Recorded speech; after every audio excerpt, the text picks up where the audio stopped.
আপনারা সবাই কেমন আছেন? আলহামদুলিল্লাহ আলা কুল্লি হাল ওয়া ফি কুল্লি মাকান। আল্লাহ পাকের দরবারে অগণিত শুকরিয়া যে আল্লাহ পাক আমাদেরকে তার নিজ অনুগ্রহে মুসলিম পরিবারে জন্মগ্রহণ করার তৌফিক দিয়েছেন। নবী সাল্লাল্লাহু আলাইহি ওয়াসাল্লামের উম্মত হওয়ার সৌভাগ্য দিয়েছেন এবং আমাদেরকে হেদায়েত প্রদান করার জন্য আল্লাহ পাক আল কোরআনের মতো কিতাব নাজিল করেছেন। হৃদয় থেকে শুকরিয়া আদায় করে বলি আলহামদুলিল্লাহ। আমি যতটুকু জানি আপনাদের এই ক্যাম্পাসে এর আগে কখনো হয়তো ইসলামিক কোনো কনফারেন্স হয় নাই, এটা কি সত্য? সেই হিসাবে আজকের দিনটা আপনাদের জন্য অনেক অনেক মেমোরেবল একটা ডে। আজকে আপনাদের এই প্রতিষ্ঠানে সর্বপ্রথম ইসলামিক কোনো কনফারেন্স অনুষ্ঠিত হয়েছে আলহামদুলিল্লাহ। তো আমরা দোয়া করি আজকের এই কনফারেন্স যারা আয়োজন করেছেন, যারা সহযোগিতা করেছেন, যারা অনুমতি প্রদান করেছেন এবং যারা বক্তা হিসেবে এসেছেন, ওলামায়ে কেরাম যারা নসিহত করেছেন এবং উপস্থিত যারা শ্রোতা আছেন দিনী ভাই ও বোন, সকলকে আল্লাহ পাক যেন দিনের জন্য কবুল করেন আমিন। দুনিয়া এবং আখিরাতে জাযায়ে খায়ের দান করেন আমিন। অনেক আলোচনা শুনেছেন সারাদিন, তো লম্বা করে আলোচনা করার সুযোগ নেই, সময় সংক্ষিপ্ত। মৌলিক কয়েকটা কথা আপনাদের সাথে শেয়ার করতে চাই। যার পড়াশোনা যত বেশি হবে ইনশাআল্লাহ কথা তত কম হবে। আর উপস্থিত শ্রোতা যদি পড়াশোনা করেন তাহলে কথা বলে শান্তি পাওয়া যায়। তো আমি অনুরোধ করব যে আজকের আলোচনা শুধু শুনেই চলে যাবেন না, বরং নিজেরা পড়াশোনা করা, লেখাপড়া করার প্রত্যয় ব্যক্ত করবেন। আল্লাহ পাক তৌফিক দান করেন আমিন। একটা ছোট্ট ঘটনা থেকে শুরু করতে চাই। ঘটনাটা ছোট্ট কিন্তু এর যে গ্লোবাল ইম্প্যাক্ট এটা অনেক বড় ছিল। আজকে থেকে প্রায় 1450 বছর আগে আমরা একটা সমাজ দেখেছিলাম, যে সমাজটাকে আমরা বলতাম আইয়ামে জাহিলিয়াত। আইয়ামে জাহিলিয়াত অর্থ হচ্ছে অন্ধকারাচ্ছন্ন দিন।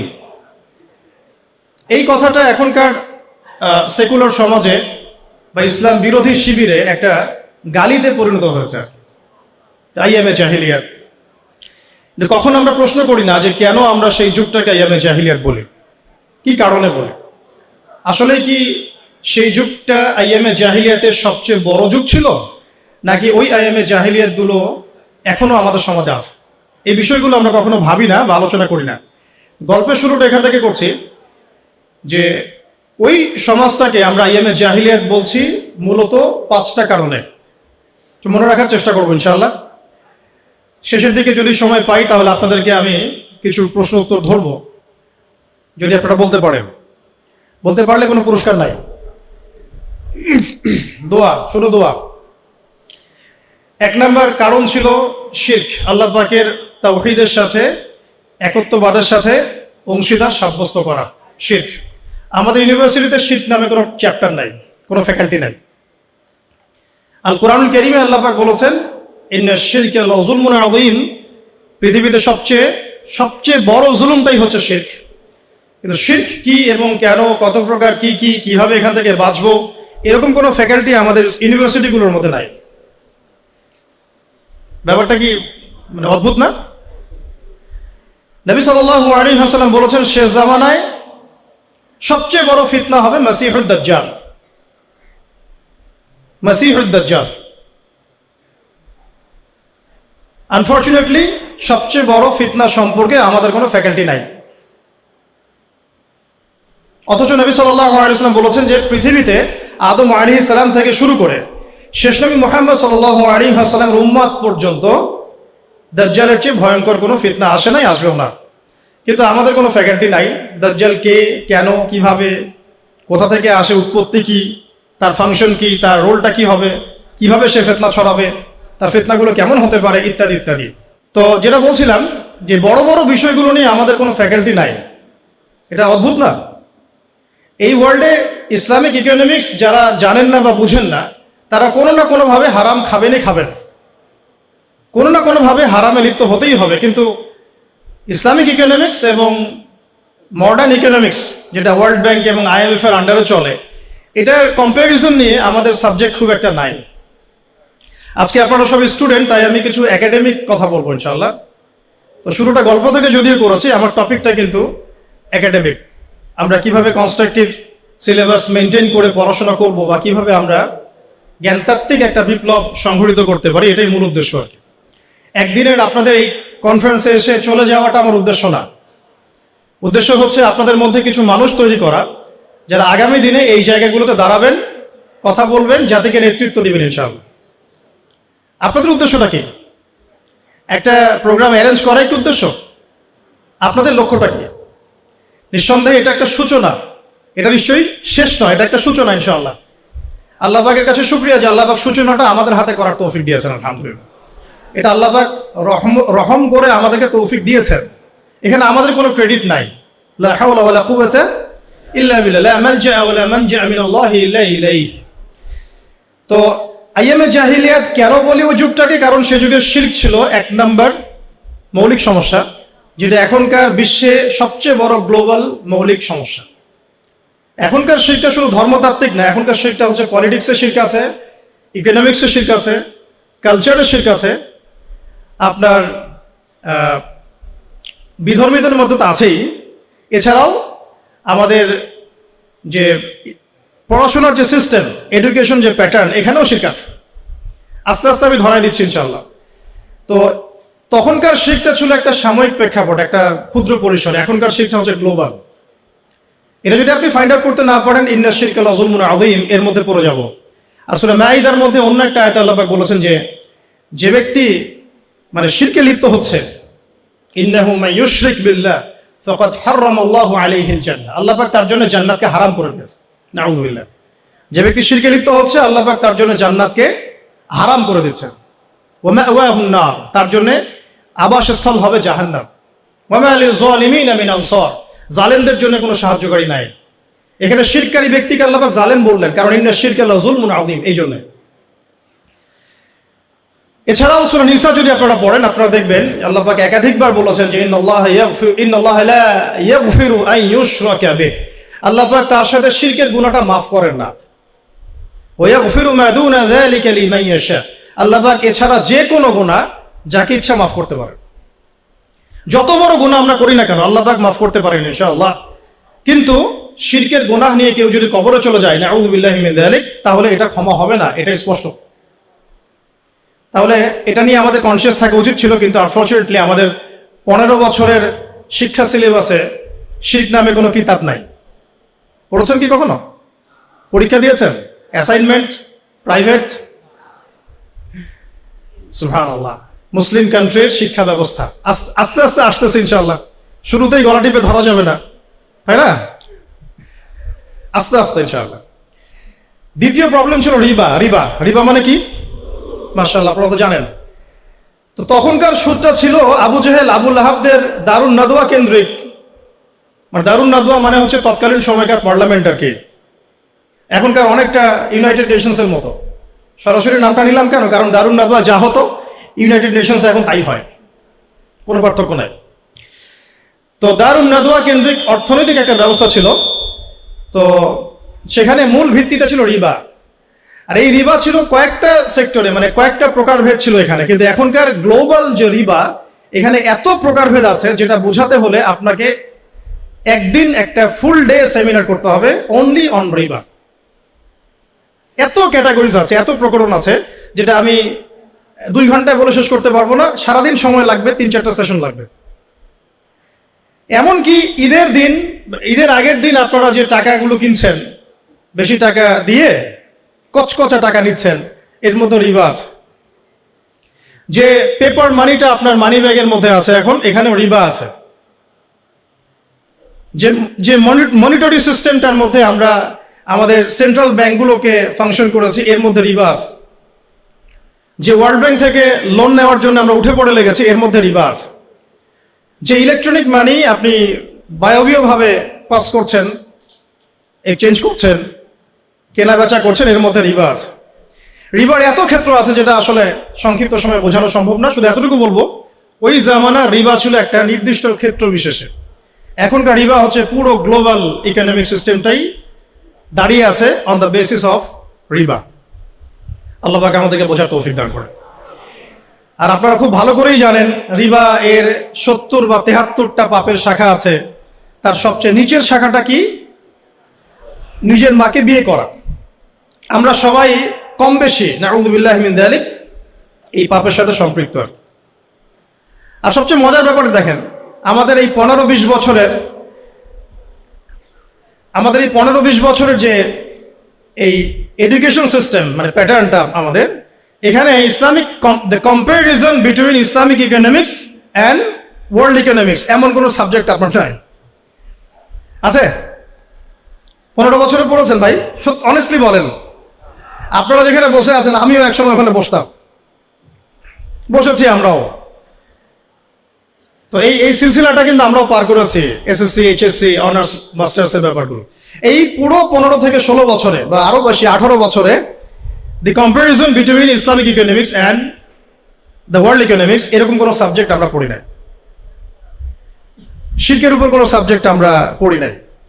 দাজ্জাল তো আলোচনাই নাই, এটা তো মিম্বর থেকে উঠে যাচ্ছে আস্তে আস্তে। ইনস্টিটিউশন এটা কিভাবে আলোচনা হবে? 2-4 জন যারা কথা বলে এদেরকে মানুষ পাগল মনে করে, আর কি একটু পাগল মনে করে, আর কোনো সাবজেক্ট পায় না, এগুলো সাবজেক্ট নিয়ে কথা বলতেছে। অথচ ওয়ার্ল্ডের সবচাইতে ভাইটাল সাবজেক্ট হচ্ছে দাজ্জাল। জেরুজালেম থেকে যে খেলাফা সারা ওয়ার্ল্ডে কায়েম হবে সামনে, এটার প্রথম আদু মানে শত্রু হচ্ছে দাজ্জাল নিজেই। তার সাথেই ব্যাটলটা হবে। তাকে হত্যা না করা পর্যন্ত জেরুজালেম থেকে সারা ওয়ার্ল্ড ওয়াইড ইসলামিক খেলাফা বা ইসলামিক শাসন ব্যবস্থা বাস্তবায়িত হবে না। তাহলে আমাদের সবচেয়ে বড় এনিমির সাথে আমাদের বোঝাপড়ার জন্য তার সম্পর্কে তো জানাশোনার দরকার ছিল একটু, নাকি? শত্রু সম্পর্কে যে জানে না সে কি শত্রুকে ডিফিট করতে পারবে? বরং সে ডিফিটেড হবে। এটাই হয়ে আসতেছি আমরা। আপনারা আরবের চিত্রগুলো একটু দেখেন কি হচ্ছে। ইশারা দিলাম, বাকিটা আপনারা বুঝে নেন। 3 নাম্বার প্রবলেম ছিল মাদক। মনে থাকবে তো ইনশাল্লাহ? 1 নাম্বারটা কি ছিল? 2 নাম্বার? 3 নাম্বার খামর মাইসির, মাদক এবং জুয়া। মানে এখন ধরলাম মাদক। এই মাদক আর জুয়ার এই প্রবলেমটাকে আপনি যদি একটু গ্লোবালি এখন মিলান, বলেন এটা কি বেড়েছে না কমেছে? শুধু একটা নির্দিষ্ট ক্ষেত্রে আছে মক্কার মধ্যে না সারা ওয়ার্ল্ডে? এই যে এখন ফোনে জুয়া, ফোনের মধ্যে জুয়া, বাইরে জুয়া, আইপিএলে জুয়া, বিপিএলে জুয়া, ক্রিকেটে জুয়া, ফুটবলে জুয়া, সব জায়গায় জুয়া চলছে। ইভেন ফোনের মধ্যেও জুয়া, অনলাইনেও জুয়া, রাইট, অনলাইনেও জুয়া। আর মাদকের কথা বাদ দিলাম। আগে তো না হয় মানুষ কিছু মাদক খেয়েছে, যেই মাদক সম্পর্কে আল্লাহ পাক সার্টিফাই করেছেন যে ওই মাদকের মধ্যে কিছুটা কল্যাণ আছে। আয়াতটা পড়ে দেখেন, সূরা বাকারায় আছে, ইয়াসআলুনাকা আনিল খামরি ওয়াল মাইসির, তারা তোমাকে খামর এবং মাইসির সম্পর্কে জিজ্ঞাসা করে। কুল ফীহিমা ইসমুন কাবীর ওয়া মানাফিউ লিন-নাস, বলো সেখানে যা আছে তার বেশিরভাগই হচ্ছে নোংরামি, পাপ, খারাপ, কিন্তু কিছুটা উপকারিতা আছে। এটা কিন্তু কোরআনে আছে। আর এখনকার মাদকগুলো এত ডেঞ্জারাস যে আপনাকে হিপনোটাইজ করে ফেলতে পারে। এমনও মাদক বের হয়েছে যেটা খাওয়ার প্রয়োজন নাই, শুধু তার দিকে যদি একটু ফু দেয়, উপাদানটা দিয়ে একটু ফু দেয়, সে অলরেডি হিপনোটাইজ হয়ে যাবে। সে নিজেই তার চেইন, সোনা দানা, মানি ব্যাগ বের করে দিয়ে দিবে মানুষ। এটাও একটা ওয়ান কাইন্ড অফ মাদকের মধ্যে। তো এখন এটা গ্লোবাল সমস্যা।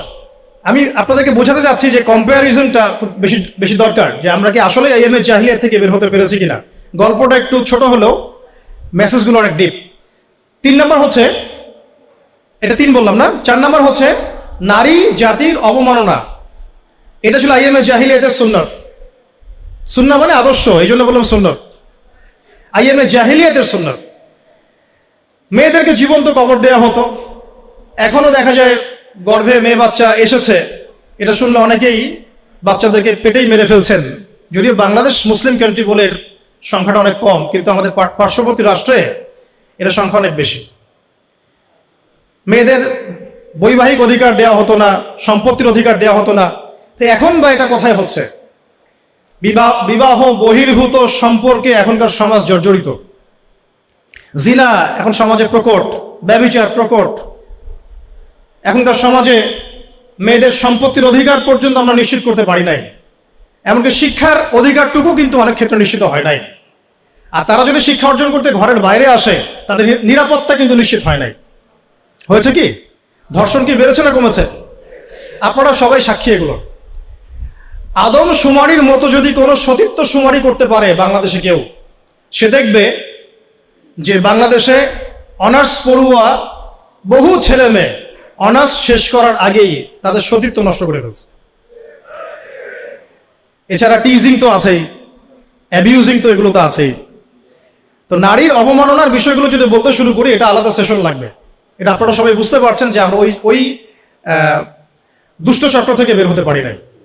4 নাম্বার এটা হলো। 5 নাম্বার হচ্ছে গোত্রীয় হানাহানি আর কি। গোত্রীয় হানাহানি, কনফ্লিক্ট, বিভিন্ন ব্যাটল হতো গোত্রে গোত্রে। এটা আইএমএ জাহিলিয়াতের মধ্যে ছিল। এখন এই গোত্রীয় হানাহানিটা কিন্তু পলিটিক্যাল দ্বন্দ্ব, গ্লোবাল অ্যাসপেক্টসে এই যে যুদ্ধ বিগ্রহগুলো, এইগুলো তো রূপ নিয়েছে, কোনো অংশে কমে নাই, কিন্তু বেড়েছে। নবী সাল্লাল্লাহু আলাইহি ওয়াসাল্লামের পুরো যুগে এই 23 বছর যদি আমরা হিসেব করি, দেখবো যত ব্যাটল হয়েছে সব মিলে মোটামুটি ভাবে 2 থেকে 3 হাজার মানুষ হয়তো মারা গেছে। আল্লাহু আ'লাম বিস-সাওয়াব, আল্লাহ ভালো জানেন।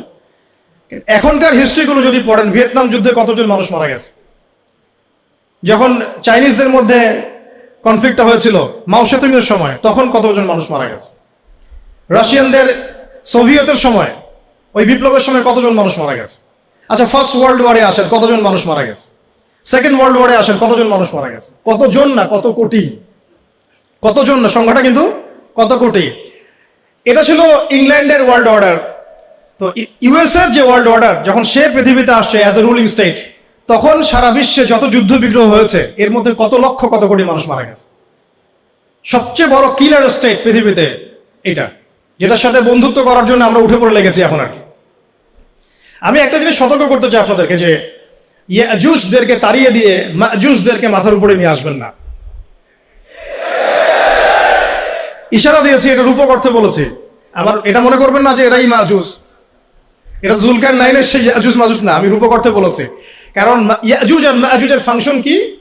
ইন্না ইয়াজুজ ওয়া মাজুজ মুফসিদুনা ফিল আরদ। হে যুলকারনাইন, আমাদের জন্য একটা দেয়াল নির্মাণ করে দাও, কারণ ইয়াজুজ আর মাজুজ আমাদের জমিনে ফাসাদ সৃষ্টি করছে। ইউফসিদুনা ফিল আরদ, ইউফসিদুন, তারা ফাসাদ সৃষ্টি করছে। ফাসাদ, ফিতনা, ফাসাদ। তো এগুলো কি ফাসাদ না? তার মানে সারা ওয়ার্ল্ডে যারা ফিতনা এবং ফাসাদ ছড়িয়ে বেড়ায়, তারা কোনো না কোনো ভাবে ইয়াজুজ আর মাজুজের ফিতরত বা খাসলত লালন করে। ফিতরত, খাসলত সরাসরি না হলেও ওই আদর্শ লালন করে। তো সতর্ক করতে চাই যে ইয়াজুজের পরিবর্তে কোনো মাজুজকে আমরা যেন মাথার উপরে না নিয়ে আসি। তো যে প্রসঙ্গে এদিকে চলে আসলাম, যে দেখুন এই গোত্রীয় হানাহানির বিষয়গুলো কিন্তু এখনো কমে যায় নাই, বরং সারা ওয়ার্ল্ডে এগুলো বেড়েছে। এবং তথাকথিত যে সভ্যতা বলে আমরা দাবি করি পশ্চিমাদেরকে, তাদের হাতে বিগত 100 বছরে 1914 সালে অটোম্যানরা ডিফিট হওয়ার পরে, বা 1919-এ একবারে ফুললি ডিফিট হওয়ার পরে, বা 1924 সালে ওই যে মোস্তফা কামাল আতাতুর্কের যে গভর্নমেন্ট, ওর পর থেকে আপনি লাস্ট 100 বছরটা হিসেব করে দেখেন তাদের হাতে পৃথিবীতে কতজন মানুষ মারা গেছে। 100 বছর হিস্ট্রি, জাস্ট 100 বছর। তো তারা আমাদেরকে সভ্যতার ডেফিনেশন শিখাচ্ছে, সভ্যতার ধারক ও বাহক হয়ে তারা বসে আছে। এগুলো ভাবার বিষয় আমাদের, কারণ আল্লাহ রাব্বুল আলামিন আমাদেরকে অন্ধ থাকতে বলেন নাই, বরং আল্লাহ পাক সূরা আরাফের মধ্যে বলেছেন যে ইন্টারনাল ব্লাইন্ডনেস মানে আধ্যাত্মিক অন্ধত্ব, এটা জাহান্নামে যাওয়ার অন্যতম একটা কারণ। আবার বলছি, কথাটা রিপিট করছি, ইন্টারনাল ব্লাইন্ডনেস মানে আধ্যাত্মিক যে অন্ধত্ব, এটা জাহান্নামে যাওয়ার অন্যতম একটা কারণ। আমাদেরকে আধ্যাত্মিকভাবে অন্ধ থাকলে চলবে না। আল্লাহ পাক সূরা আরাফের মধ্যে বলেছেন যে ওয়ালাকাদ যারানা লিজাহান্নামা কাসীরাম মিনাল জিন্নি ওয়াল ইনস। আর এটা খুব ভালো করে শুনেন স্টুডেন্ট যারা আছেন। আল্লাহ পাক বলেছেন যে আমি প্রচুর জিন আর প্রচুর মানুষকে দিয়ে এই জাহান্নাম পূর্ণ করব। নাউযুবিল্লাহ। কি অপরাধে? এক, লাহুম কুলুবুন লা ইয়াফকাহুনা বিহা, কলব দিয়েছিলাম উপলব্ধি করে নাই, এটা একটা কারণ। ওয়ালাহুম আযানুন লা ইয়াসমাউনা বিহা, কান দিয়েছিলাম শোনে নাই।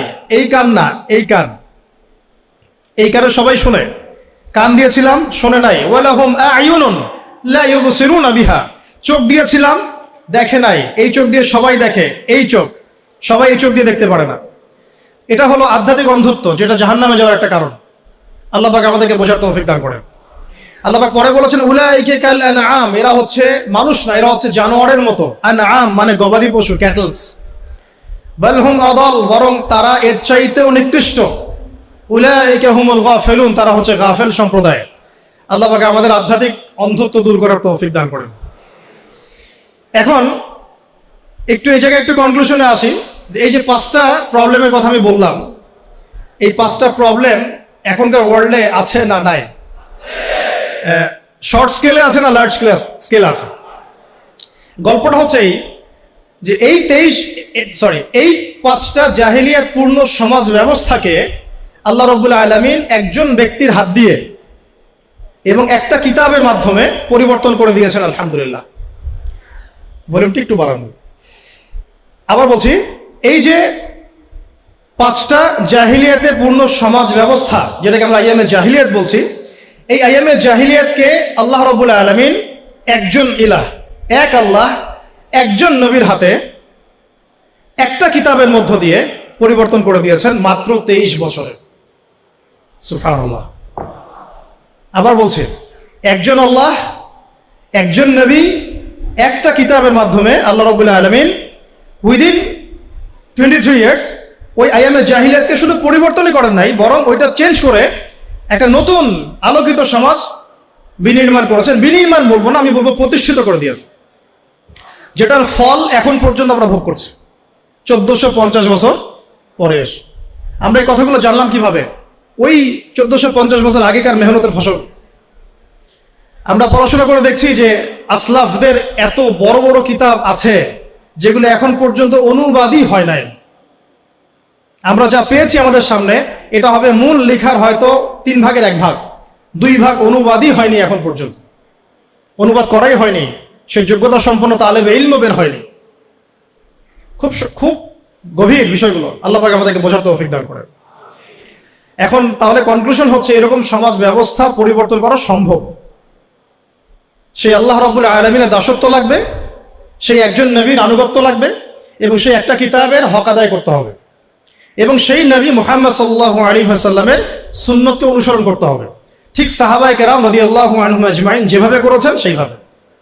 এই তো সম্ভব কি সম্ভব না? এটা প্রথম প্রশ্ন।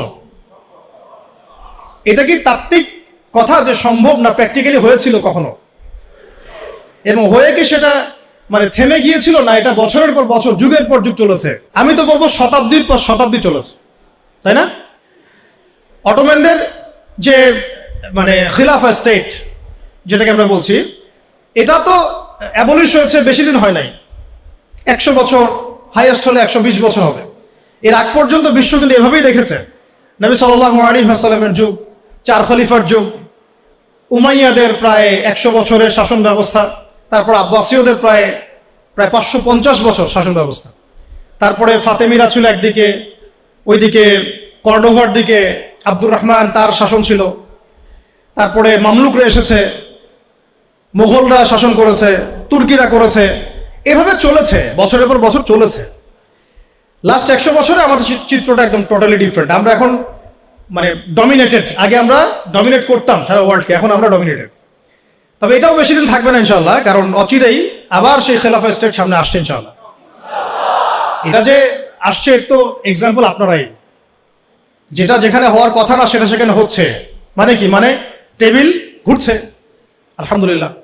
এবং আমরা আমাদের তরুণ ভাইদেরকে অনেক আশাবাদী, কিন্তু কিছু কিছু বিষয়ে সংশোধন করার দরকার, সেটা আমি টাচ করবো আজকে। এটাই আমার আলোচনার শেষ অংশ হবে ইনশাআল্লাহ। এখন একটা বিষয় খালি আজকে ফোকাস করবো, যেটা সব তো একদিনে করা সম্ভব না। আপনাদের কি মনে হয় এই সমাজটা পরিবর্তন হয়েছে কি শুধুমাত্র মিষ্টি মিষ্টি কথায়, না কোনো ত্যাগ এবং স্যাক্রিফাইস ছিল? শুধু কি সৎ কাজে আদেশ করেই হয়েছে, না অসৎ কাজে নিষেধ করতে হয়েছে? আমরা কি শুধু দাওয়াতের কাজই করেছি, না ক্ষেত্র বিশেষে আমাদেরকে লড়তেও হয়েছে?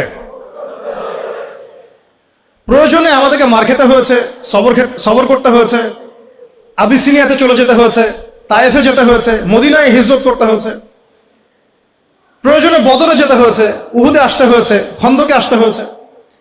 কখনো পররাষ্ট্রনীতি অ্যাপ্লাই করতে হয়েছে, কখনো সন্ধি করতে হয়েছে, কখনো শান্তি চুক্তি করতে হয়েছে। এক একটা ক্ষেত্রে এক এক রকম ইনিশিয়েটিভ আমাদেরকে নিতে হয়েছে। তবে একটা বিষয় আমরা এক জায়গায় ছিলাম, সেটা হচ্ছে এক আল্লাহ, একজন নবী, একটা জামাআ, একটা ইমারা, একটা কিতাব, একটা সুন্নাহ। এই জিনিসগুলোতে যখন ভাটা পড়েছে তখন আমাদের শক্তি কমে গেছে। কথা কি বুঝতে পারছেন? গল্পটা হচ্ছে এই যে নবী সাল্লাল্লাহু আলাইহি ওয়াসাল্লাম এই সমাজে জন্মগ্রহণ করেও এই সমাজের জাহিলিয়াতের মধ্যে তিনি মিশে যান নাই, বরং এগুলো থেকে তিনি দূরে ছিলেন। যখন তার কাছে ওয়াহি এসেছে, ওয়াহি আসার পর থেকে মাত্র 23 বছর সময় নিয়েছেন তিনি। এই 23 বছরে তিনি ওই পুরো সমাজের সমস্ত জাহিলিয়াতকে দূর করে নতুন একটা সমাজ বিনির্মাণ করেছেন, আলহামদুলিল্লাহ, প্রতিষ্ঠা করেছেন। এবং আমরা বুঝলাম যে এটা আমাদের দ্বারাও সম্ভব ইনশাআল্লাহ। এটা আমাদের দ্বারাও সম্ভব ইনশাআল্লাহ, নাকি সম্ভব না? তো সম্ভব হতে হলে যে কয়েকটা কাজ করতে হবে, সে কয়েকটা কাজ আগে বলে নেই, মুখস্থ করেন। এক, সর্বপ্রথম আমাদেরকে ইলমের চর্চা করতে হবে, জ্ঞানের চর্চা করতে হবে। 1 নাম্বার, মনে থাকবে তো ইনশাআল্লাহ? কোন জ্ঞানের চর্চা করব? যেই জ্ঞান আমাকে আল্লাহ পর্যন্ত পৌঁছে দেয় সেই জ্ঞান। কোন জ্ঞানের চর্চা করব না যেই জ্ঞান আমাকে আল্লাহ থেকে দূরে সরায় দেয়? সিম্পল। কোন জ্ঞানের চর্চা আমি করব?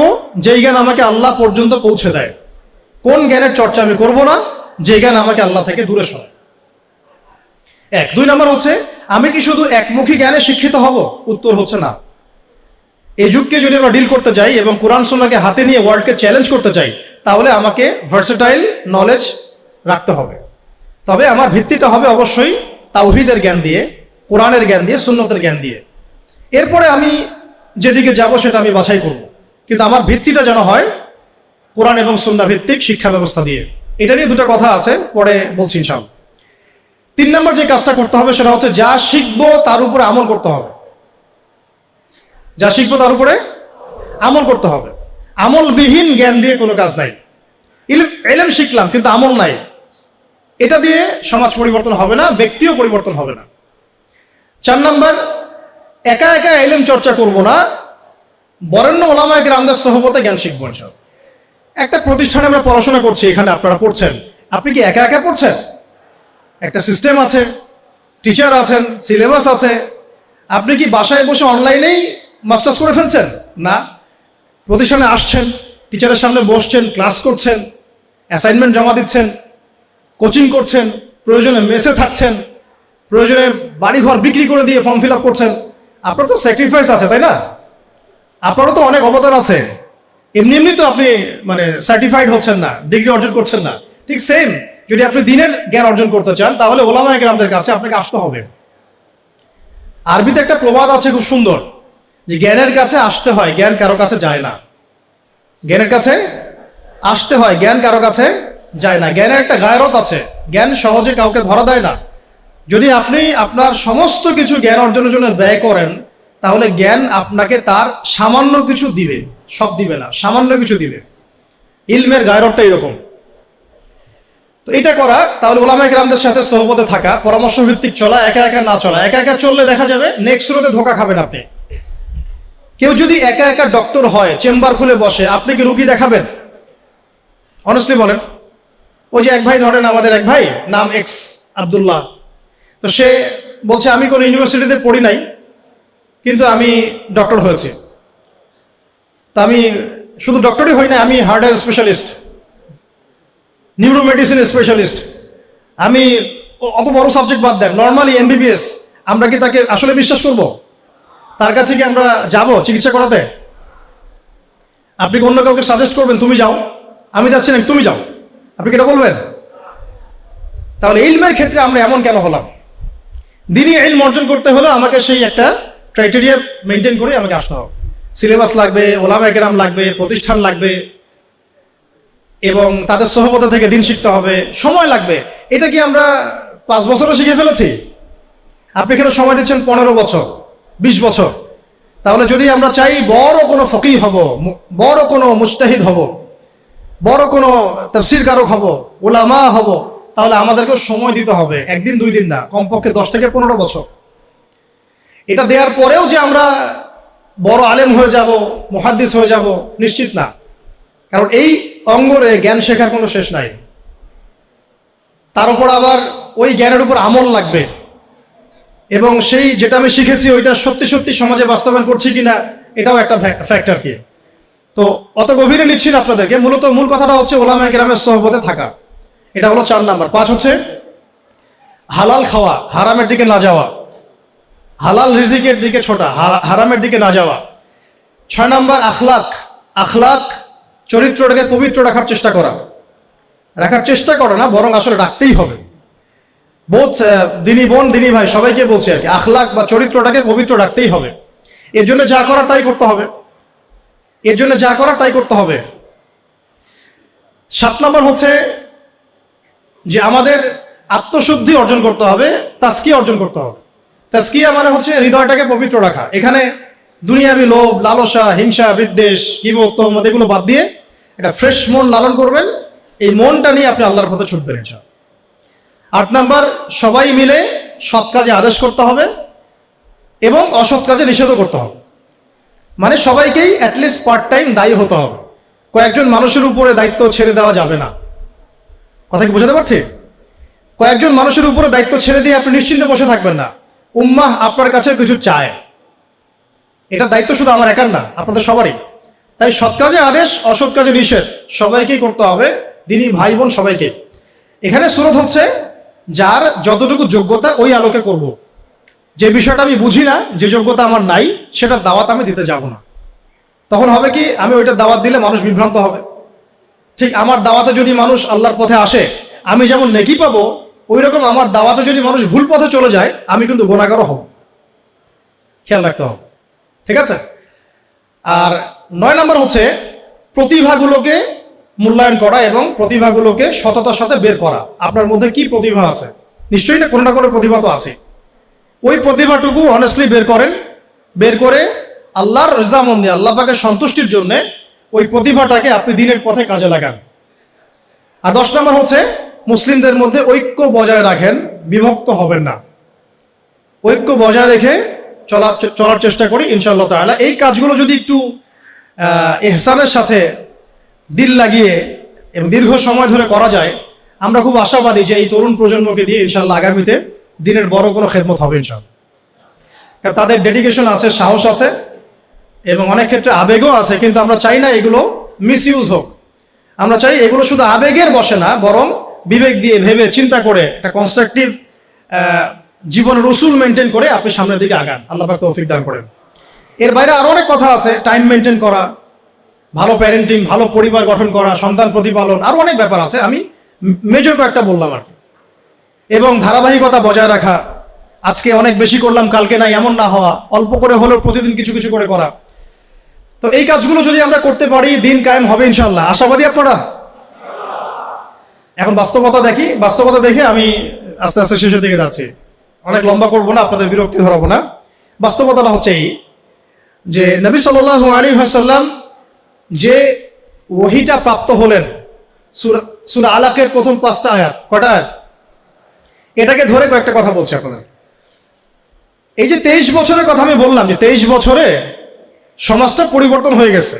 এমন সমাজ যে সমাজে এই জাহিলিয়াতগুলো ছিল, কিসের ভিত্তিতে হয়েছে?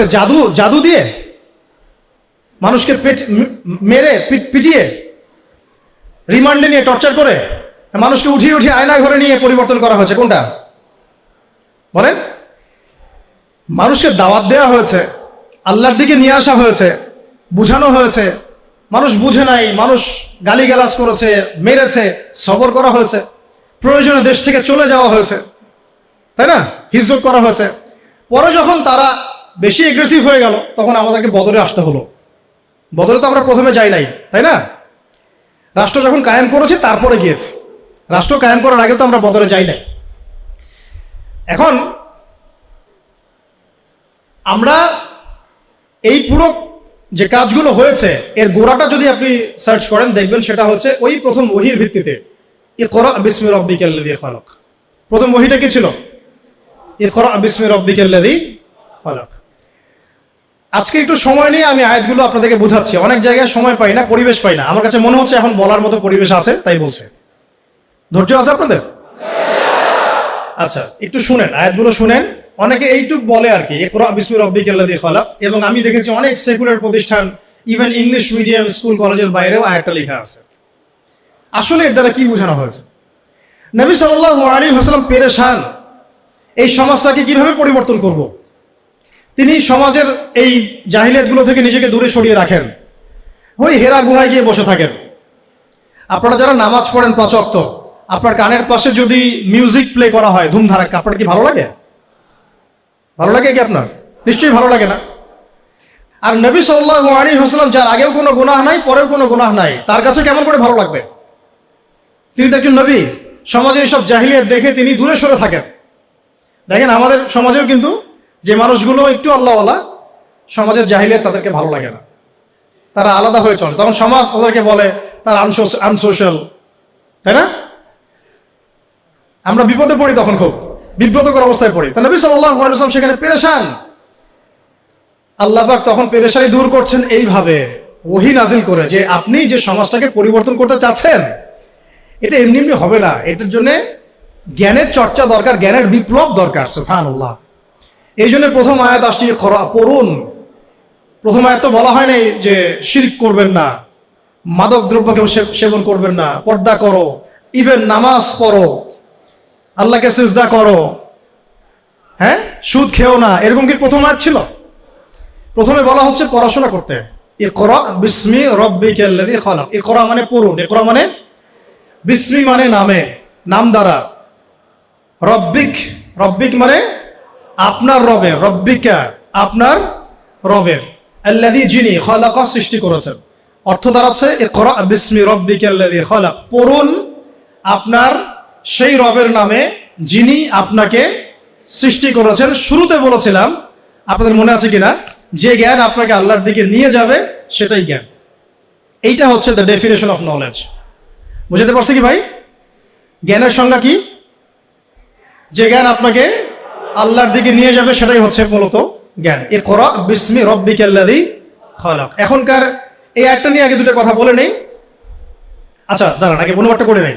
দ্বিতীয় আয়াতে আল্লাহ পাক বলেছেন খালাকাল ইনসানা মিন আলাক, খালাকাল ইনসানা মিন আলাক, যিনি মানুষকে সৃষ্টি করেছেন জমাট বাঁধা রক্তপিণ্ড থেকে।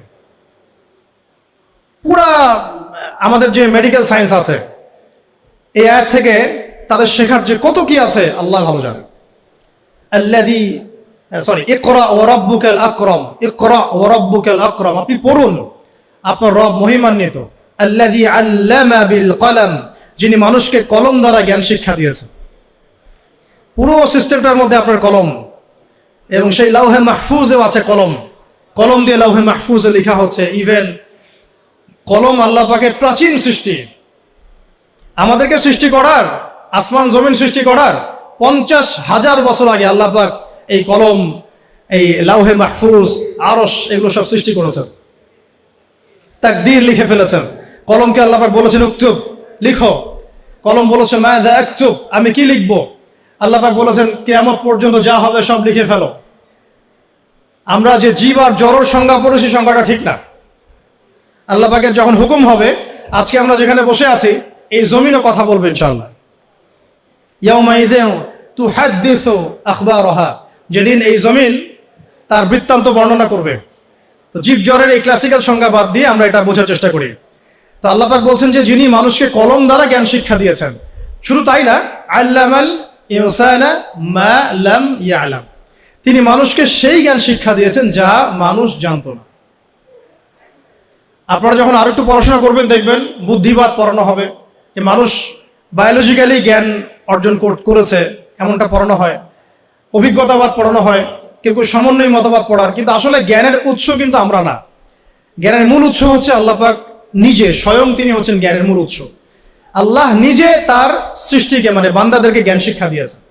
দলিল আরেকটা আছে, আদম আলাইহিস সালামকে সৃষ্টি করার পরে আল্লাহ পাক কিন্তু বলেছিলেন ওয়াল্লামাল আদামা আসমাআ কুল্লাহা, আল্লাহ রাব্বুল আলামিন আদম আলাইহিস সালামকে তার পক্ষ থেকে সব নাম শিক্ষা দিয়েছেন। সুবহানাল্লাহ। জ্ঞানের মূল উৎস কে তাহলে? আচ্ছা, এখন এই 5টা আয়াত যখন নাজিল হলো, অর্থগুলো তো মোটামুটি জানলেন। ইকরা বিসমি রাব্বিকাল্লাযী খালাক, পড়ুন আপনার সেই রবের নামে যিনি আপনাকে সৃষ্টি করেছেন। খালাকাল ইনসানা মিন আলাক, যিনি মানুষকে জমাট বাঁধা রক্তপিণ্ড থেকে সৃষ্টি করেছেন। ইকরা ওয়া রাব্বুকাল আকরাম, পড়ুন আপনার রব মহিমান্বিত। আল্লাযী আল্লামা বিল কলম, যিনি মানুষকে কলম দ্বারা জ্ঞান শিক্ষা দিয়েছেন।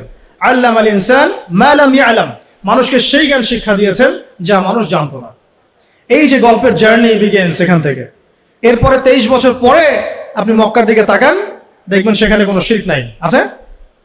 কোনো রিবা নাই, আছে? কোনো মাদক নাই, কোনো মেয়ের অবমাননা, ইভেন কোনো জুয়া, ধর্ষণ, বিচ্ছিন্ন দু একটা ঘটনা ঘটতে পারে, কোনো গোত্রীয় হানাহানি, কিচ্ছু নাই। কত বছর? 23 বছর। জার্নিটা কোথা থেকে শুরু হলো? হেরা গুহা থেকে। কোন আয়াত থেকে? ইকরা, পড়ুন থেকে। এখন আপনারাও সব স্টুডেন্ট, আপনারাও পড়ছেন, মাশাআল্লাহ 15 বছর হয়ে গেছে। আমরাও পড়েছি, আমারও 15 বছর চলে গেছে। এর আগেও অনেক জেনারেশন পড়েছে, তাদেরও শত শত বছর চলে গেছে। কিন্তু নবী সাল্লাল্লাহু আলাইহি ওয়াসাল্লামের মতো জ্ঞান দিয়ে সমাজ পরিবর্তন করতে পেরেছে কতজন? বা কেউ কি পেরেছে? আদৌ কি কোনো জাতি এসেছে যারা সেই জ্ঞান দিয়ে পুরো সামাজিক সমস্ত সমস্যার সমাধান টানতে পারে? তাহলে এখান থেকে আমাদেরকে বুঝতে হবে আমাদের জ্ঞানের দৈন্যতা কোন কোন জায়গায় আছে। বুঝতে পারছেন কি কিছুটা? আমরাও তো ট্রাই করলাম, বিগত 50 বছর হলো স্বাধীনতার, রেজাল্টটা কি? সামাজিক ইম্প্যাক্টটা কোথায়?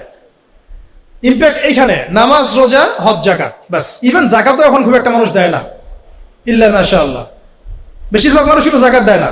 নামাজ পড়ে যারা, তারাও অনেকে যাকাত দেয় না।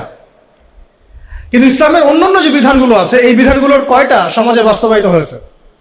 একটাও কি হয়েছে? আসলে একটাও হয়নি। এখন যদি আপনি আমাকে বলেন যে ভাই আপনাকে আমি উপদেষ্টা বানাই দিলাম, এখন তো উপদেষ্টা ফেসবুকে হয় আর কি। তো এখন যাই হোক, যোগ্যতা থাক না থাক, এমপি টেমপি হয় মানুষ, ওইদিকে আসবো আমি, ফিনিশিংটা ওইদিকেই দিব ইনশাআল্লাহ। একটু ধৈর্য ধরেন, শেষ করতেছি। দৈন্যতাটা দেখাবো, দৈন্যতা কোথায়, দৈন্যতাগুলো কোথায়।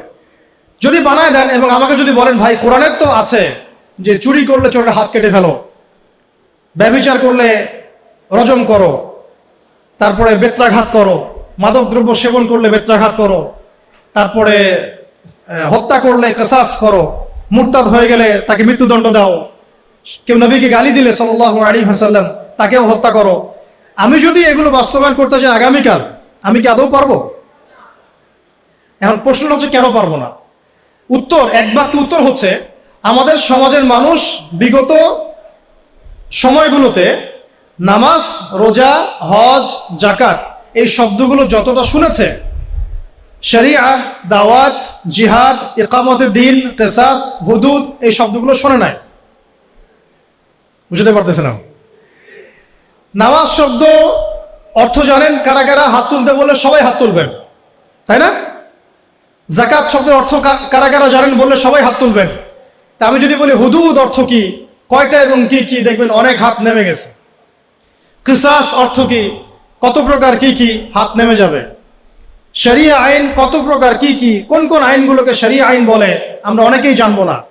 তাহলে এখানে আমাদের সামাজিক একটা ব্যর্থতা আছে।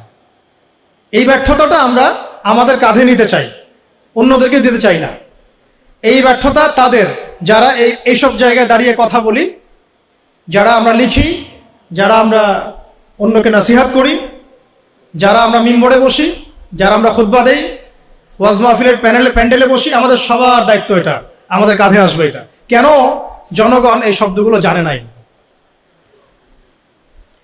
সিম্পল, বলা হয় নাই, বা বলা হলেও অত গভীরভাবে আলোচনা হয় নাই, আলোচনা করা হয়তো পরিবেশ পাওয়া যায় নাই, অথবা অডিয়েন্স সাড়া দেয় নাই, বা বলতে গেলেই ধরা হয়েছে আর ওই আয়না ঘরে টপ টপ করে ফেলা হয়েছে আর কি। তো এখন তো অনেক প্রতিবন্ধকতা, এখন না হয় কিছু কথা বলা যাচ্ছে। তো আমরা চাচ্ছি এই ফ্লোটা যেন জারি থাকে। এই জন্য আমাদের দোয়া করা উচিত আল্লাহ পাক যেন ইসলামপন্থী কোনো সরকারকে উপরে নিয়ে আসেন। আমরা জানি যে এখন আমরা শরিয়া কায়েম করতে পারবো না, কিন্তু পারবো না, আল্লাহ পাক চাইলে তো অবশ্যই পারবো, কিন্তু আমাদের একটা প্রজ্ঞার আলোকে আমরা বলছি যে এখন ইনস্ট্যান্ট আপনি শরিয়া কায়েম করতে পারবেন না। প্রেক্ষাপটটা এমন নাই, মানুষ এটা বুঝে না, তাদের কাছে আমরা জনমতটা তৈরি করতে পারি না সেভাবে। কিন্তু যদি কোনো ইসলামপন্থী সরকার আমাদের মাথার উপরে থাকেন, তখন দেখা যাবে আমরা একটা সময় পাবো, সুযোগ পাবো মানুষকে দাওয়াত দেওয়ার জন্য। তাই আজ না হলেও কাল ইনশাআল্লাহ দেখা যাবে ঠিকই জনগণ এটা বুঝতে পারছে ইনশাআল্লাহ। তারা নামাজকে যেমন গুরুত্ব দিবে, শরিয়াকেও গুরুত্ব দিবে ইনশাআল্লাহ। আল্লাহ পাক আমাদেরকে বোঝার তৌফিক দান করেন। বাস্তবতায় এসে শেষ করি। একটা কিতাব এই একটা কিতাবের দাওয়াত, একজন নবীর সুন্নাত সমাজে বাস্তবায়িত করার ফলে একদল মানুষ একসাথে মেহনত করেছেন, সাহাবায়ে কেরাম, সমাজ পরিবর্তন হয়ে গেছে। ঠিক আছে তো কথা? আর আমরা সবাই এক জায়গায় আসতে পারি না। বাংলাদেশে এটা সম্ভব বলে আমার কাছে মনেও হয় না। তবে এখন আমি বলি যে এটা জরুরত নাই, প্রয়োজন নাই। আল্লাহ পাক যদি অল্প কিছু মানুষকে কবুল করেন, ওই মানুষগুলোকে দিয়েই সমাজ পরিবর্তন হবে ইনশাআল্লাহ। সবাইকে এক জায়গায় আসতে হবে না। যদি না আসে কোনো সমস্যা নেই, জরুরি না। আসলে ভালো, আলহামদুলিল্লাহ। একজন আমিরের অধীনে ছিলেন, নেতা কয়জন ছিল তখন? তো এখন আমরা সবাই মিলে এক জায়গায় বসতে পারছি না, এবং আমরা আমাদের মধ্য থেকেও একজন বিচক্ষণ নেতাকে সামনে এগিয়ে দিতে পারছি না। এখানে আমাদের মনের মধ্যে অনেক সমস্যা দেখা যায়। অনেকে একজনকে মানতে চায়, আরেকজনকে মানতে চায় না। অনেকের মনের মধ্যে থাকে এমন, আমি কি কম জানি? আমি কেন তার আনুগত্য করবো? কেন দাসত্ব না, আমি কেন তার আনুগত্য করবো? অনেক প্রবলেম, আমরা পারি না। কিন্তু অন্তত যেটা পারবো সেটা আমি বলছি, শুধু যেটা পারি না ওটা আজকে বলছি না। পারবো কোনটা? সেই এক আল্লাহর তাওহীদ শিখতে পারবো। পারবো কিনা ইনশাআল্লাহ? পারবো কোনটা? সেই একজন নবী সাল্লাল্লাহু আলাইহি ওয়াসাল্লামের সুন্নতের উপর নিজে প্রতিষ্ঠিত থাকার চেষ্টা করবো ইনশাআল্লাহ। আমার দেহ, আমার চিন্তা, আমার চেতনা, আমার কাজ, আমার কর্ম সব নবীর সুন্নাহ মোতাবেক হবে ইনশাআল্লাহ। পারবো কোনটা? সেই একটা কিতাব আল কোরআনের হক আদায় করা। পারবো তো ইনশাআল্লাহ? শেষ পয়েন্টটা আপনাদের সাথে আজকে শেয়ার করছি আজকের মতো, যে ওই যে একটা কিতাব, এই কিতাবের হক আছে মোট 6টা। কয়টা বলেন? 1 নাম্বার, বিশুদ্ধ করে তেলাওয়াত শেখা। 1 নাম্বার, আমার সাথে বলেন, 1 নাম্বার বিশুদ্ধ তেলাওয়াত শেখা। 2 নাম্বার এর ভাষা শিক্ষা করা, কোরআনের ভাষা শিক্ষা করা, নিজের উপরে ফরজ করে নেওয়া উচিত। কোরআনের ভাষা যে জানে না, সে কোরআন বুঝতে পারবে না, ফুল স্টপ। অনুবাদ পড়ে কোরআন বোঝা যাবে না। যা বুঝবেন সেটা ভাষা। অ্যারাবিক টু অ্যারাবিক না বুঝতে পারলে কোরআনের মূল অন্তর্নিহিত সার আপনি উদ্ধার করতে পারবেন না, চরমভাবে ব্যর্থ হবেন। একটা ল্যাঙ্গুয়েজ না জানলে আমি ইংরেজি ডিপার্টমেন্টে ভর্তি হতে পারবো না। সিম্পল, এটা অ্যাজ সিম্পল অ্যাজ দ্যাট। আমি ইংরেজি জানি না, তাহলে ইংরেজি মাধ্যমে আমি পড়াশোনা করতে পারবো না, সিম্পল। আরবি জানি না, আমি কোরআন বুঝতে পারবো না। যা বুঝতে পারবো সেটা অনুবাদ দেখে বোঝাটা, আর কোরআনের গভীরে যে ঢোকা, এটা 7 জমিন আর 7ম আসমানের মধ্যে পার্থক্য, এত বেশি পার্থক্য, সম্ভব না। তো 2 নাম্বার হচ্ছে আমাকে ভাষা শিখতেই হবে। আমরা একটা জোর দাবি জানাবো, প্রত্যেকটা প্রতিষ্ঠানে যেন কোরআনুল কারীম শিক্ষাটাকে বাধ্যতামূলক করা হয়। প্রত্যেকটা প্রাইমারি স্কুলেই আল কোরআনের শিক্ষাটাকে বাধ্যতামূলক করতে হবে। আপনারা এগ্রি করেন তো নাকি ইনশাআল্লাহ? প্রত্যেকটা হাই স্কুলে আরবি ভাষা শিক্ষাটাকে বাধ্যতামূলক করা উচিত। যেভাবে ইংরেজি বাধ্যতামূলক করেছেন ঠিক সেইভাবেই। প্রত্যেকটা ইউনিভার্সিটিতে নবী সাল্লাল্লাহু আলাইহি ওয়াসাল্লামের জীবনীর জন্য সিরাতের আলাদা ফ্যাকাল্টি থাকতে হবে ইনশাআল্লাহ। প্রত্যেকটা প্রতিষ্ঠানে ফরজে আইনের কোর্স থাকতে হবে। আমাদের ভাইরা জানবে কোন কোন বিষয়গুলো ফরজে আইন।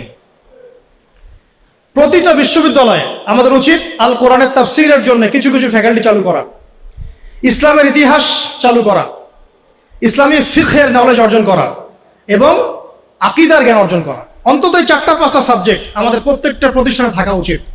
ইউনিভার্সিটি লেভেলের কথা বলছি, অন্তত ইউনিভার্সিটি লেভেলে। আর মূল পড়াশোনা তো আমরা করব প্রাইমারি লেভেল থেকেই। আল্লাহ পাক আমাদেরকে তৌফিক দান করেন। তো শিক্ষানীতিতে অনেক দৈন্যতা আছে, ওইটা আমার লাস্ট পয়েন্ট হবে ইনশাআল্লাহ। আগে বলে নেই যে 6টা কি কি। একটা কি ছিল? কোরআনের বিশুদ্ধ তেলাওয়াত শেখা। 2, এর ভাষা শিক্ষা করতেই হবে আপনাকে আমাকে। 3 নাম্বার হচ্ছে কোরআনের অর্থ বোঝার চেষ্টা করতে হবে, কোরআনের অর্থ বোঝার চেষ্টা করা, এবং এটা একা একা হবে না, ওলামায়ে কেরাম লাগবে। 4 নাম্বার আল কোরআনের সমস্ত আদেশ মেনে চলতে হবে। রাজি আছি ইনশাআল্লাহ? 5 নাম্বার আল কোরআনের সমস্ত নিষেধ বর্জন করতে হবে। পারা যাবে ইনশাআল্লাহ? এবং 6 নাম্বার আল কোরআনের দাওয়াত মুসলিম অমুসলিম সবার ঘরে ঘরে পৌঁছাতে হবে ইনশাআল্লাহ। এটাকে আপনার লাইফের চ্যালেঞ্জ হিসেবে, অ্যাম্বিশন হিসেবে গ্রহণ করেন। আল্লাহ পাক তৌফিক দান করেন। শেষ কথাটা হচ্ছে এই দৈন্যতাটা শোনেন। আমি কয়েকটা দাবি উত্থাপন করলাম না, যে কোরআনুল কারীম প্রাইমারি লেভেল থেকে, হাই স্কুল লেভেল থেকে অনার্স মাস্টার্সে আসতে হবে, সিরাত আসতে হবে, আকীদা আসতে হবে। দৈন্যতা দেখেন, আমাদের স্বাধীনতার কত বছর হয়েছে? 50 পার হয়েছে না? আচ্ছা, আপনারা তো আমার চেয়ে অনেক ভালো জানেন, আপনারা অনেক ভালো জানেন বাংলাদেশে প্রাইমারি স্কুলের সংখ্যা কত? কেউ কি বলতে পারবেন এক্সাক্ট ফিগারটা কত? কেউ বলতে পারবেন? আচ্ছা, আমরা একটা গেস করি, 10 লক্ষ হবে?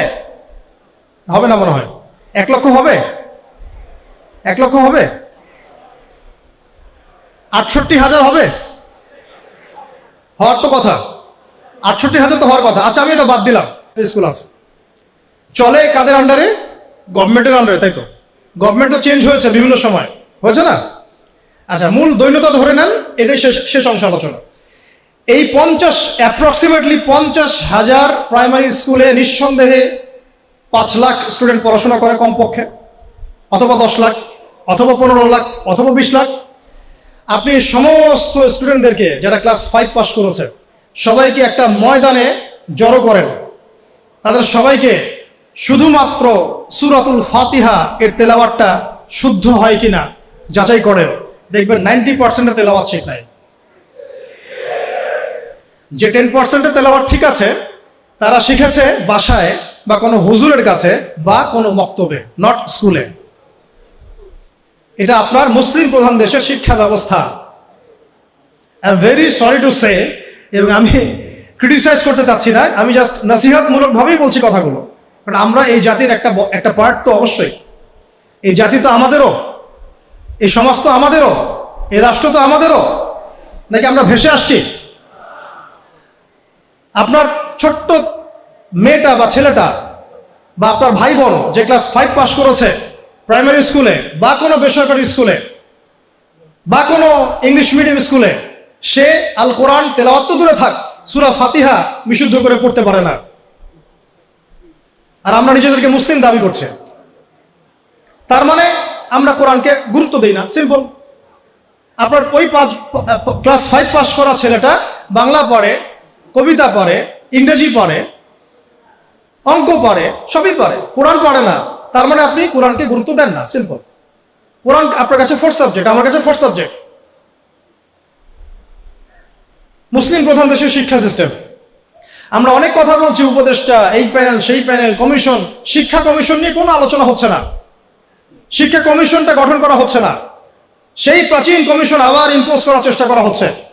অথচ শিক্ষা হচ্ছে জাতির মেরুদণ্ড। আমার মেরুদণ্ড ঠিক নাই, আমি ব্যাংকিং সিস্টেম কিভাবে চেঞ্জ করব?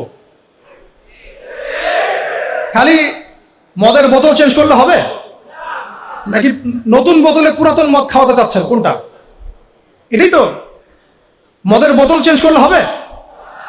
আমরা কি নতুন কোন বোতলে সেই পুরাতন মদ খেতে চাই?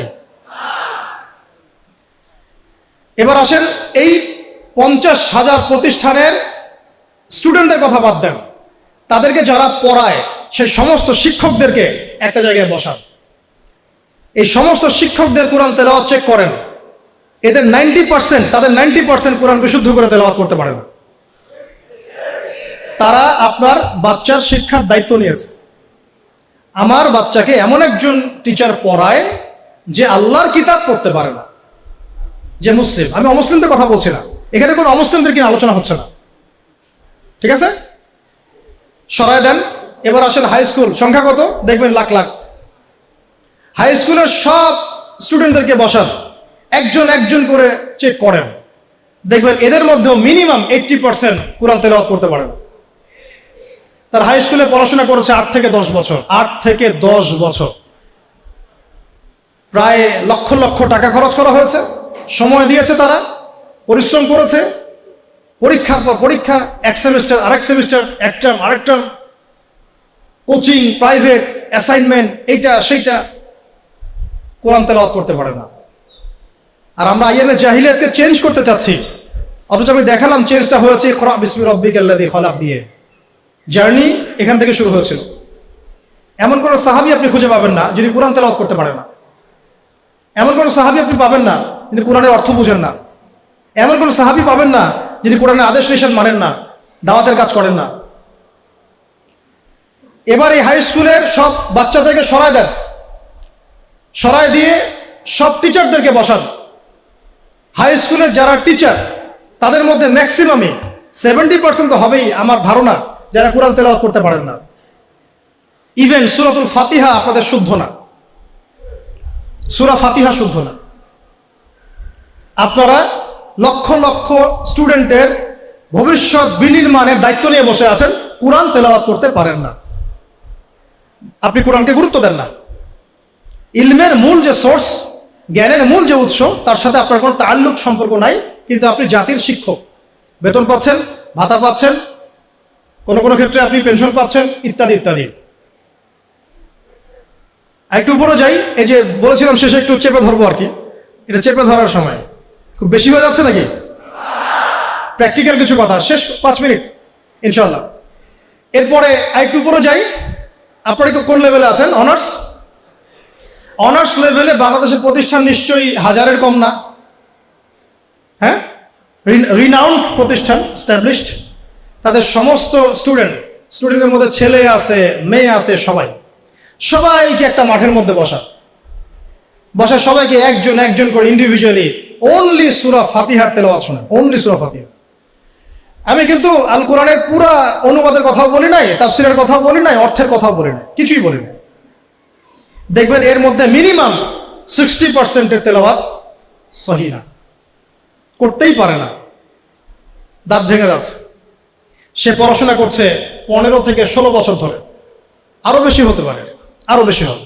এখানে 10 বছর, এখানে 2, 18, এদিকে 20, 18 থেকে 20। আমরা মুসলিম প্রধান দেশে থাকি, এটা আমাদের শিক্ষা ব্যবস্থার অবস্থা। এবং আমরা আবার মানে চাইও যে আল্লাহর জমিনে দিন কায়েম হোক। আমরাই আবার চাই যে আল্লাহর জমিনে দিনটা কায়েম হোক। আর যে বাকিরা পারে তারা কোথায় শিখেছে? হয় কোনো মাদ্রাসায়, হয় কোনো মক্তবে, অথবা ইন্ডিভিজুয়ালি কোনো ওস্তাদের কাছে। নট একাডেমিক্যালি, নট ইনস্টিটিউশনালি, যেখানে সে পড়ে সেখানে সে শিখে নাই। তার সাবজেক্ট এটা নাই, তার সাবজেক্টে 12টা সাবজেক্ট আছে। তার যে একটা সাবজেক্ট নিয়ে অনার্স পড়ে, আপনারও তো 6টা সাবজেক্ট আছে ফ্যাকাল্টিতে, আছে না? ওই সাবজেক্টের মধ্যে কোরআন নাই, তাফসীর বলিনি আমি, অর্থও বলি নাই, হিফজও বলি নাই, ভাষাও বলি নাই, কোরআনের সাহিত্যের কথা বলি নাই, শুধু বলেছি কোরআন তেলাওয়াতটুকু নাই। আপনারা কি দাবি করেন যে আপনারা মুসলিম প্রধান দেশে থাকেন? এটা একটা চরম সেকুলার স্টেট, এটা ইসলামিক স্টেট নয়, এটা একটা চরম রকমের সেকুলার স্টেট, যেখানে নামাজ, রোজা, হজ, যাকাত, তাসবিহ, তাহলিলের মধ্যে ইসলামকে সম্বন্ধ করা হয়েছে। শিক্ষা, অর্থনীতি, রাজনীতি, সংস্কৃতি, এগুলো থেকে ইসলামকে মাইনাস করে দেওয়া হয়েছে। এটাই জাতির সবচেয়ে বড় দুঃখ, সবচেয়ে বড় দুর্দশা।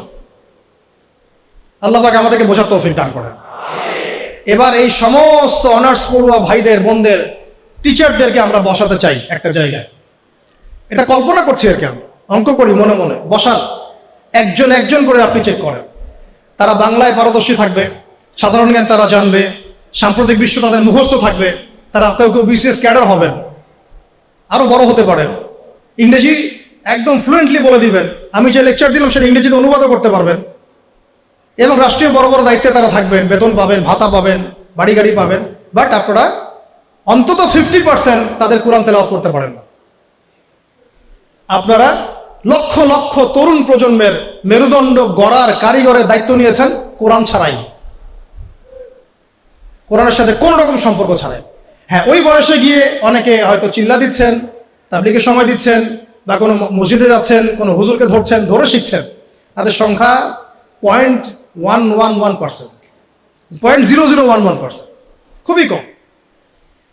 বেশিরভাগ তো বলছেন যে ফ্রি মিক্সিং থাকলে সমস্যা নাই, ক্লাসে এগুলো পড়ানোই যায়, ট্রান্সজেন্ডার এটা কোনো বিষয় না, হ্যাঁ, রিবা এটা কোনো বিষয় না, এই যুগে কি ওইসব বিষয় চলে, এগুলো মৌলবাদী বিষয়, ইত্যাদি ইত্যাদি।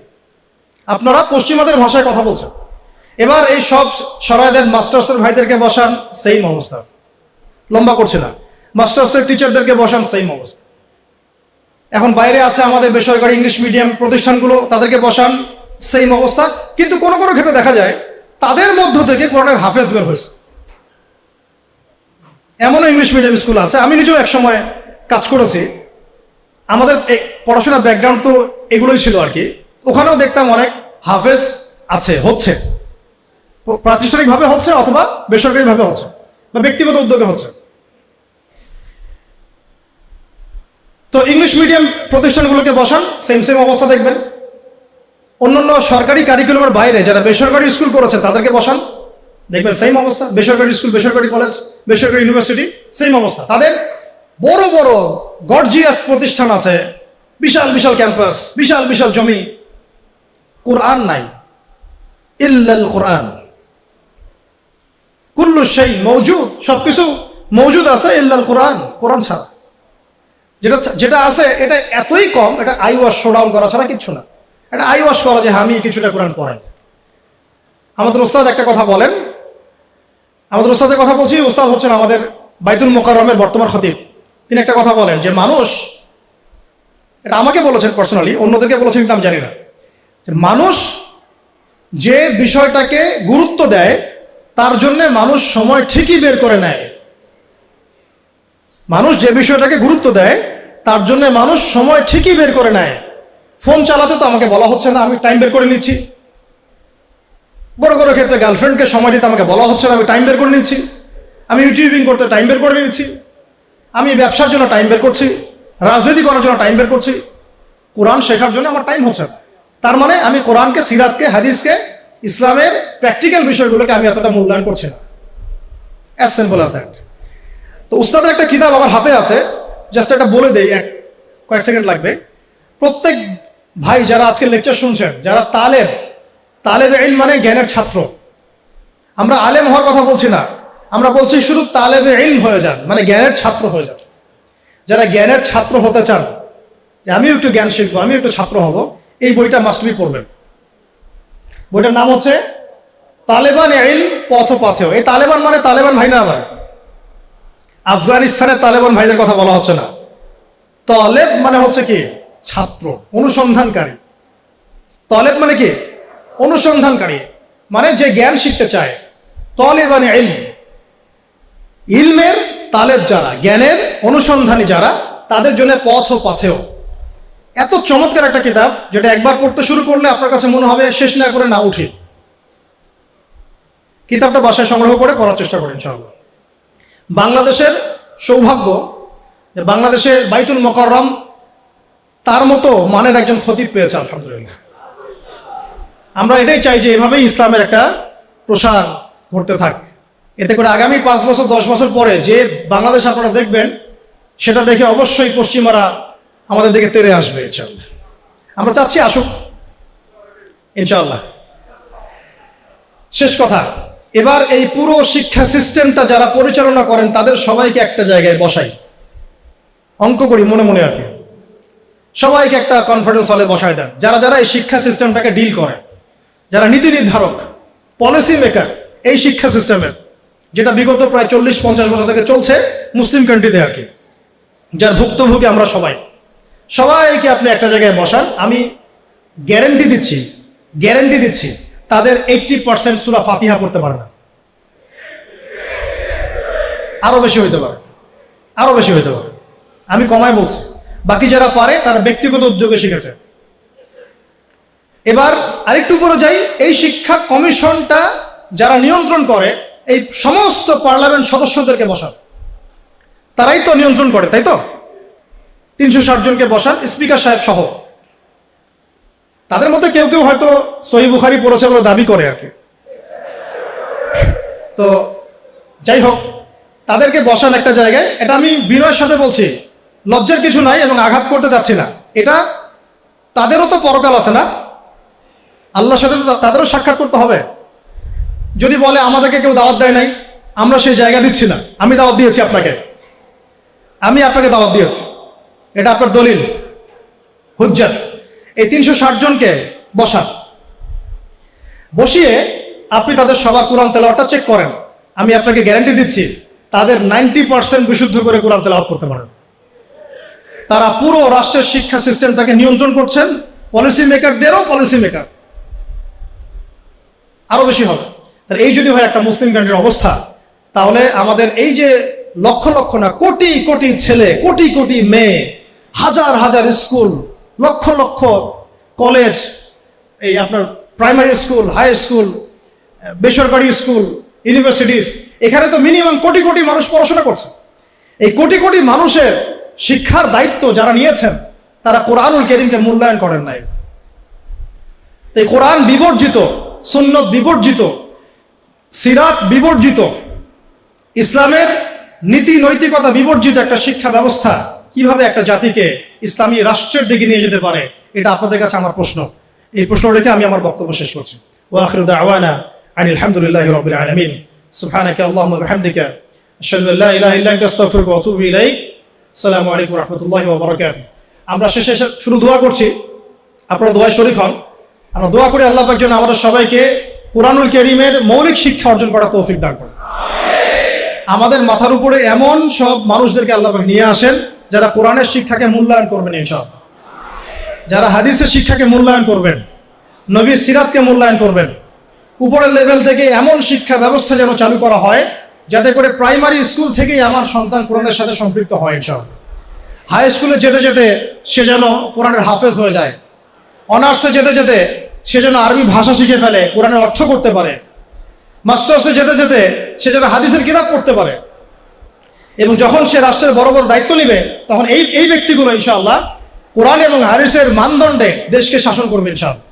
আমরা এমন একটা প্রজন্ম গড়ার স্বপ্ন দেখি। আল্লাহ পাক আমরা সবাইকে এই স্বপ্ন বাস্তবায়ন করার তৌফিক দান করেন। আমি আজকের মতো এখানে শেষ করছি। ইনশাআল্লাহ আগামীতে আবার কখনো দেখা হলে আরো বিস্তারিত কথা বলবো ইনশাআল্লাহ।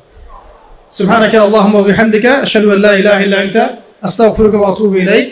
আসসালামু আলাইকুম ওয়া রাহমাতুল্লাহি ওয়া বারাকাতুহু।